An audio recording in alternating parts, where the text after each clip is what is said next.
అందరికి ప్రైజ్లో దేవుడు ఈ ప్రకారం ఒక మాట చెప్తున్నాడు.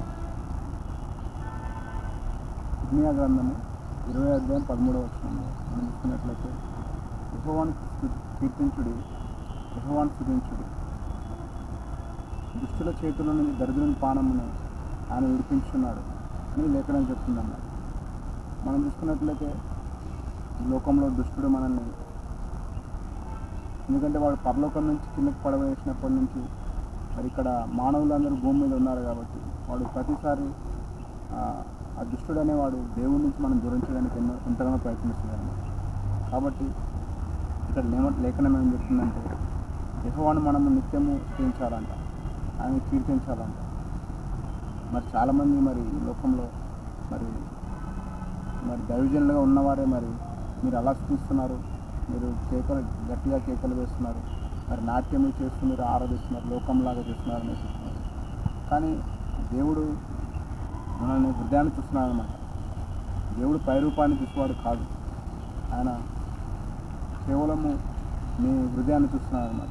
మనం చూసినట్లయితే దావీదు మరి అక్కడ నాట్యం చేసినట్టు మనం చూడవచ్చు అన్నమాట. కానీ అక్కడ చూసినట్లయితే తన భార్య, దావీదు యొక్క భార్య, ఆయన పై స్వరూపాన్ని ఇతను హీనంగా చేస్తున్న విషయాన్ని చూసింది. కానీ దేవుడు కేవలం ఆయన హృదయాన్ని చూస్తున్నాడు.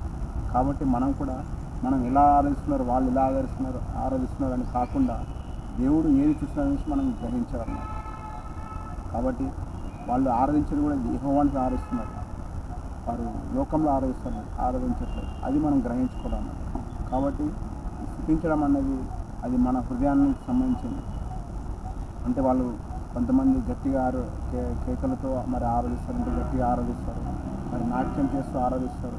మరి కొంతమంది వాళ్ళ హృదయంలోనే ధ్యానించుకొని ఆరాధిస్తుంటారు. అది వాళ్ళ ఒపీనియన్ అన్నమాట.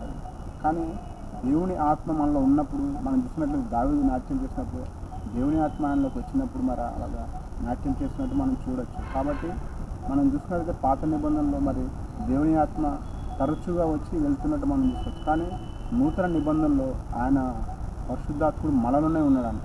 అంటే మనమే ఒక ఆలయంతో ఉన్నాం కాబట్టి ఆయన మనలో ఉన్నాడు. కాబట్టి మనం ఆరాధించినప్పుడు ఆత్మతో సత్యంతో మనం ఆరాధిస్తున్నాం. కాబట్టి అది మనము గ్రహించుకోవాలంటే వారు నిజంగా ఆరాధిస్తున్నారా, మరి ఎలా ఆరాధిస్తున్నారా అని గమనించుకోవాలి. అంటే మనం అన్నప్పుడు ఒక మాట మనం చెప్తున్నప్పుడు మనం తీర్పు తీరుస్తున్నప్పుడు దేవుడు కూడా మన ఏదో తీర్పు తీస్తాడు. ఎందుకంటే నీకు తెలియదు ఆ వ్యక్తి యొక్క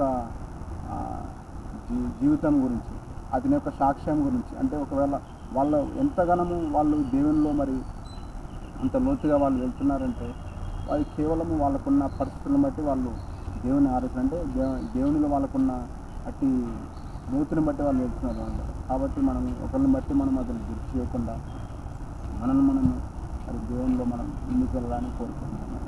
చిన్న మాటలు దేవుడు.